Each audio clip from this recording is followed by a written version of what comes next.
ನಮಸ್ಕಾರ ಕನ್ನಡಿಗರೇ. ಇವತ್ತು ತೊಗರಿಕಾಳು ಸಾಂಬಾರು ಮಾಡೋಣ ಅಂತ ತೋರಿಸ್ತಾ ಇದ್ದೀನಿ. ಒಂದು ಕಡೆ ಪಾತ್ರೆಯಲ್ಲಿ ತೊಗರಿಕಾಯಿ ಆಲೂಗಡ್ಡೆನ ಸ್ವಲ್ಪ ಹಾಕಿ ಬೇಯಕ್ಕಿಡಿ. ಒಂದು ಫಾನಲ್ಲಿ ಎಣ್ಣೆ ಹಾಕಿ ಬೆಳ್ಳುಳ್ಳಿ, ಈರುಳ್ಳಿ, ಲವಂಗ ಹಾಕಬೇಕು.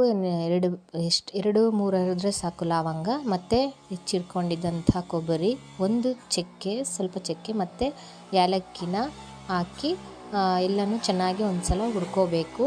ಅದು ಸ್ವಲ್ಪ ಕೆಂಪಾಗುವಷ್ಟು ತನಕ ಹುರ್ಕೊಳ್ಳಿ.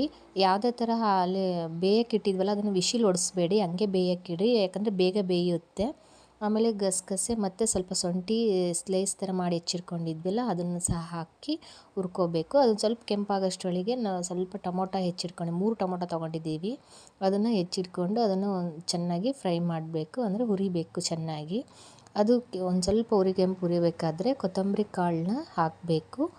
ಇಷ್ಟೇ ಪ್ರಮಾಣ ಅಂತ ಇಲ್ಲ, ಒಂದು ಅಂದಾಜು ಮೇಲೆ ಹಾಕಿದ್ದೀವಿ. ಆಮೇಲೆ 2 ಸ್ಪೂನಷ್ಟು ಖಾರದ ಪುಡಿ ಹಾಕಬೇಕು, ಖಾರ ನೋಡಿ ಹಾಕ್ಕೊಳ್ಳಿ. ಆಮೇಲೆ ಕೊತ್ತಂಬರಿ ಸೊಪ್ಪು ಹಾಕ್ಕೊಂಡು ಚೆನ್ನಾಗಿ ಹುರ್ಕೊಳ್ಬೇಕು. ಈ ಥರ ರೆಡ್ಡಾಗಿ ಆಗುತ್ತೆ. ಟೊಮೊಟೊ ಚೆನ್ನಾಗಿ ಸ್ವಲ್ಪ ಮ್ಯಾಶ್ ಆಗಬೇಕು.